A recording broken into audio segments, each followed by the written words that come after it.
Educación Superior GT. Que estés viendo este video indica que eres una persona de éxito. ¡Comenzamos!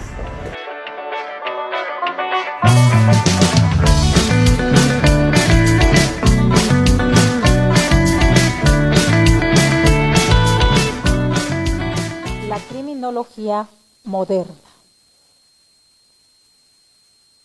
La criminología es la ciencia de la realidad viviente humana, que estudia al hombre y su conducta en su faz personal y en sus relaciones y circunstancias sociales, con el fin de establecer las causas y las condiciones que lo impelen a la acción delictiva, así como los medios de prevención anteriores y posteriores al delito.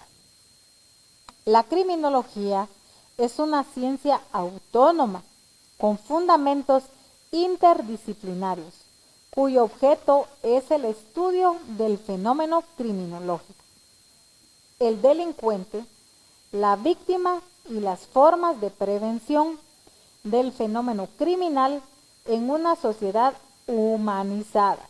Sin embargo, el objeto de la criminología es buscar las formas de responder al fenómeno delictivo, su control y prevención.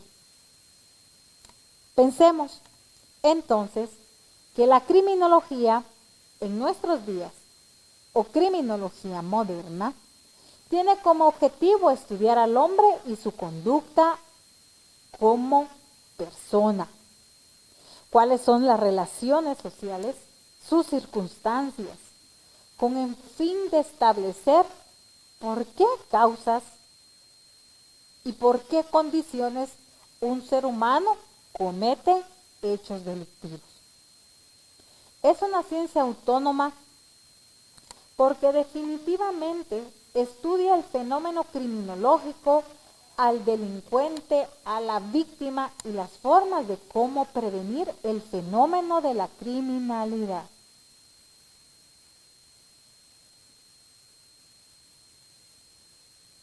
Su objetivo u objeto es prevenir y controlar el fenómeno delincuencial.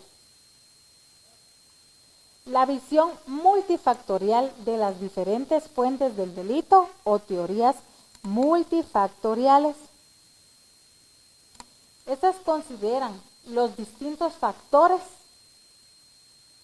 que orillan a una persona a cometer conductas delictivas. Influyen los factores sociales, los personales, los económicos, los sociológicos, los psicológicos.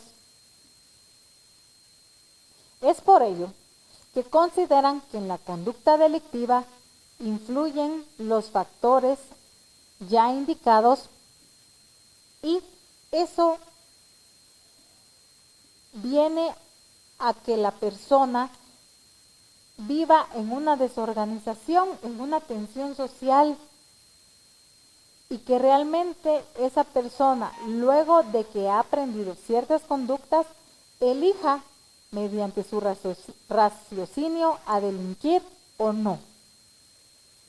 Estas teorías tienen inicio debido a la combinación explicativa de la criminalidad, combinando a las áreas sociológicas y psicológicas. Incluso podríamos tomar en cuenta que en casos específicos hay factores biológicos, partiendo de una serie de investigaciones donde la finalidad es encontrar los factores causales del delito con variables que no tienen valor explicativo, sino que conforman factores de riesgo que se van adicionando.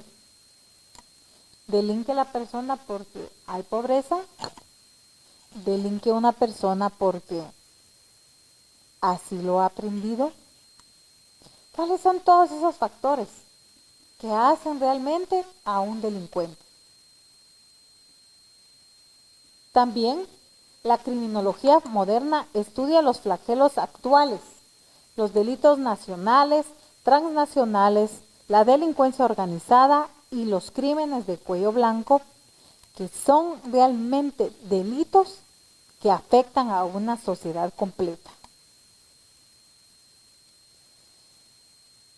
La sociedad ha llegado a un punto crítico en Guatemala, en el que lamentablemente la delincuencia se ha convertido en parte del día a día. En la actualidad se reconoce la trascendencia de la delincuencia como un problema social que afecta a todo el territorio nacional, lo que ha llevado al Estado a buscar estrategias en contra de la delincuencia.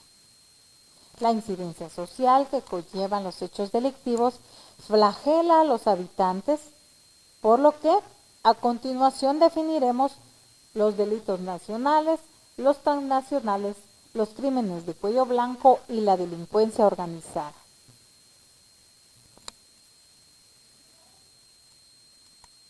Los delitos nacionales. Vamos a verificar como primer punto la definición de qué es un delito. Y es una acción típica, antijurídica y culpable que tiene como consecuencia una pena. Cuando hablamos de una acción típica, nos estamos refiriendo a que el delito debe estar tipificado en una ley específica. Es antijurídico porque está contrario a las leyes. Y si la persona es culpable, va a tener como consecuencia una pena dentro del derecho penal. La decisión de qué conductas merecen sanción en el territorio nacional debe ser asumida por el organismo legislativo, quien representa a los ciudadanos. Esta decisión debe plasmarse en una ley escrita, que defina con la máxima precisión cuáles son las conductas prohibidas y determine la sanción aplicable por infringir a esa prohibición. Así, la prohibición ha de ser previamente conocida por los ciudadanos, quienes solo podrán ser sancionados si infringen las normas descritas en las leyes. Todo esto queda recogido en el principio de legalidad, que fija cómo se han de establecer las prohibiciones penales en Guatemala. Todo ello se traduce de la manera siguiente. Solamente como guatemalteco puedo ser culpable de un delito si éste está previamente tipificado en una ley. De lo contrario, como guatemalteco, yo puedo hacer todo lo que la ley no me prohíbe. Aquí les dejo, ¿verdad?, un pequeño resumen sobre el principio de legalidad y que establece que nadie podrá ser penado por acciones u omisiones que no estén expresamente calificadas como faltas o delitos en una ley anterior. Un ejemplo de un delito nacional lo tenemos en el artículo 206 del Código Penal, que es el allanamiento. Nos damos cuenta que ya está tipificado, ¿verdad? Ya está dentro de la ley penal, dentro de nuestro Código Penal. Y este indica que el particular que sin autorización o contra la voluntad expresa o tácita del morador, clandestinamente o con engaño, entrare en morada ajena o en sus dependencias o permaneciere en ella, ahí viene la sanción, tendrá prisión de 3 meses o 2 años. Delitos transnacionales. En un mundo globalizado, ¿qué es un mundo globalizado?, se preguntarán. Es un proceso histórico, la globalización. Es un proceso histórico de integración mundial en los ámbitos económico, político, tecnológico, social y cultural, que ha convertido al mundo en un lugar cada vez más interconectado.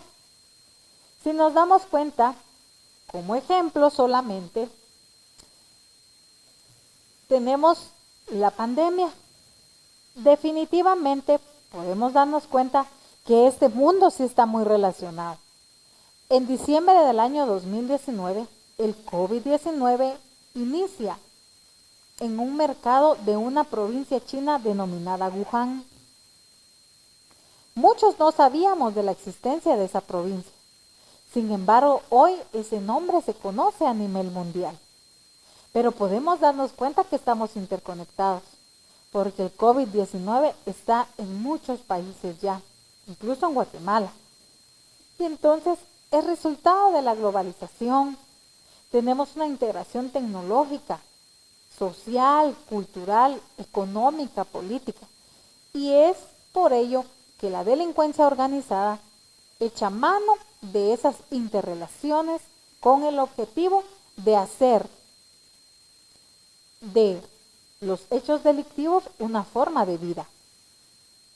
La comisión de delitos por parte de quienes viven de transgredir leyes de las sociedades civilizadas hoy repercuten de manera sustancial a la convivencia mundial. Imagínense, no solamente a un territorio, es al mundo completamente. Hay delitos que por su naturaleza afectan a las sociedades modernas y no respetan fronteras a la hora de que son cometidos por personas verdaderamente organizadas que trascienden de un país a otro. El ejemplo más claro y común, creo que lo tenemos todos a la vista, y es el narcotráfico, cuya estructura vertical involucra a pequeños traficantes, narcomenudistas o a grandes traficantes que hacen de las drogas un negocio, y obviamente a grupos políticos de diversos países que afectan a la sociedad por completo. Lamentablemente ese es un delito que afecta a todas las personas. No solamente afecta a la persona que lo consume, también afecta a una sociedad completa.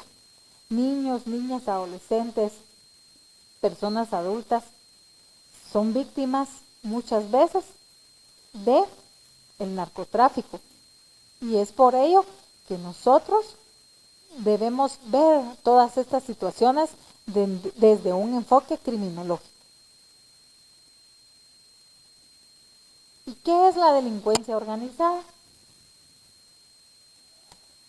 Es un grupo social con cierta estructura y con miembros que se organizan para cometer acciones delictivas, a diferencia del delincuente que actúa solo. Los individuos que forman parte de una banda de delincuencia organizada deben responder a la estructura y cumplir con una determinada función. Si vemos el nombre delincuencia organizada, nos podemos dar cuenta que es una estructura que se organiza para cometer hechos delictivos.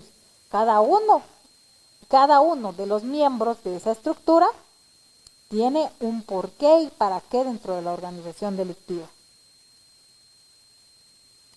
Quise colocarles a ustedes la ley contra la delincuencia organizada y que viéramos el considerando número 3, que es importante, considero, para que veamos históricamente desde qué momento se está luchando contra la delincuencia organizada ya en el territorio guatemalteco, promoviendo prácticamente cooperación internacional en contra de este flagelo. Indican el considerando que la Convención de las Naciones Unidas contra la Delincuencia Organizada Transnacional, suscrita por Guatemala con fecha 12 de diciembre de 2000 y aprobada mediante el decreto número 36/2003, tiene como propósito promover la cooperación para prevenir y combatir eficazmente la delincuencia organizada. Estamos hablando de 17 años atrás, si vemos las fechas. Asimismo, en el artículo 2, nos define que es un grupo delictivo organizado u organización criminal e indica que para los efectos de la presente ley se considera grupo delictivo organizado u organización criminal a cualquier grupo estructurado de 3 o más personas que exista durante cierto tiempo y que actúe concertadamente con el propósito de cometer uno o más delitos de los siguientes. Y por poner un ejemplo, vamos a leer solamente el inciso A, una parte, que son los delitos que están contenidos en la ley contra la narcoactividad.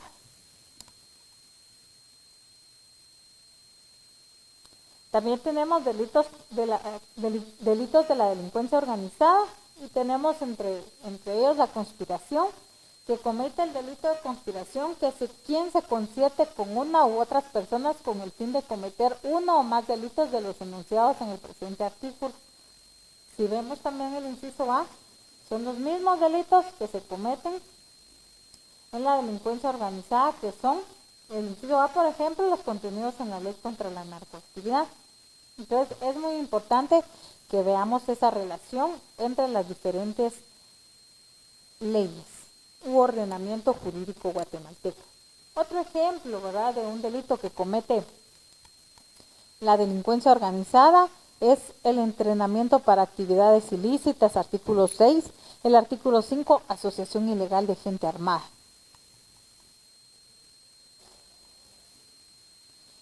Y vamos a verificar los crímenes de cuello blanco.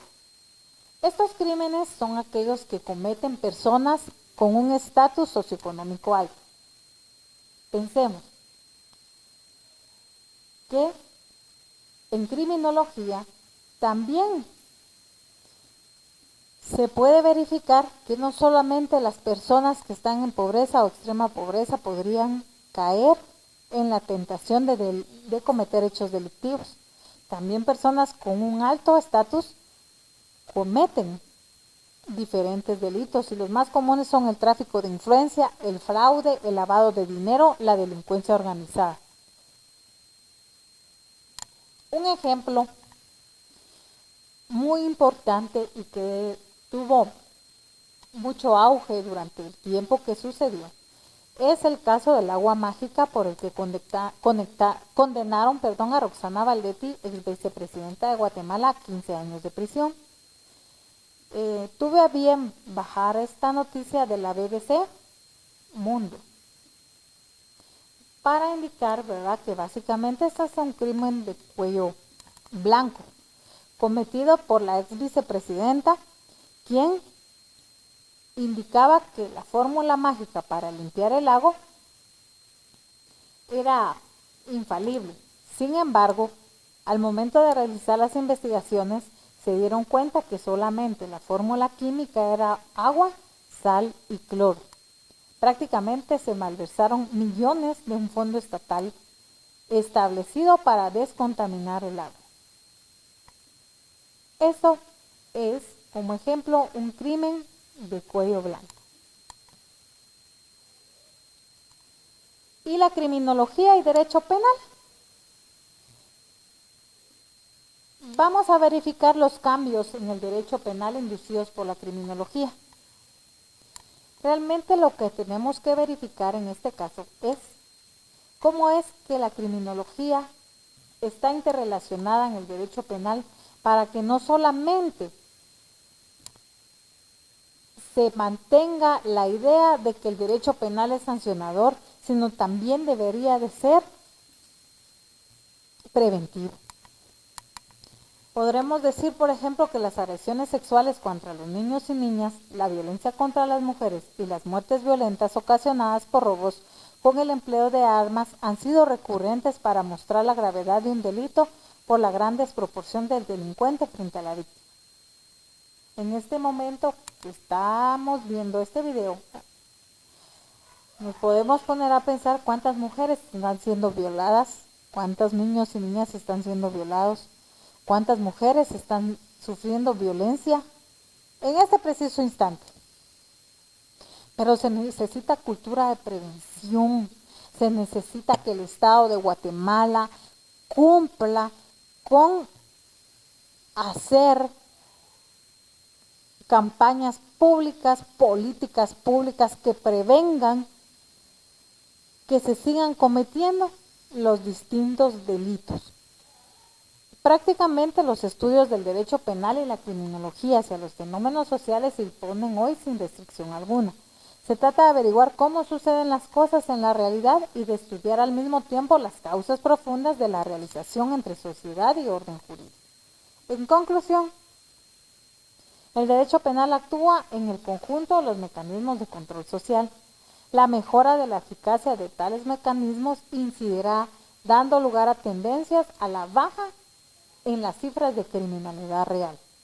¿Esto qué quiere decir? Se traduce básicamente en que si también se echara mano de la criminología conjuntamente con el derecho penal, habrían cambios sustanciales que apoyarían a bajar la criminalidad porque se deberían de dar políticas públicas estatales que ayuden a prevenir el delito. Y el derecho penal garantista. se refiere a la separación entre el derecho y la moral, entre el delito y el pecado, construyendo los fundamentos desde la óptica de darle funcionalidad al derecho penal y a la finalidad de la pena. El garantismo en materia penal corresponde con la idea de un derecho penal mínimo, con fuertes y rígidos límites de la actuación del poder punitivo del Estado. ¿Eso qué quiere decir? Se traduce básicamente en que el derecho penal debe garantizar que no se exceda el poder punitivo del Estado. ¿Y cómo se logra esto? Porque un derecho penal debe garantizar principios como de legalidad, que se presuma siempre la inocencia de la persona y que la carga de la prueba sea para el que acusa. Lo que básicamente indica es que el derecho penal garantista garantiza, valga la redundancia, un debido proceso. Gracias por la atención. No olviden suscribirse al canal. Dios los bendiga. Hasta pronto.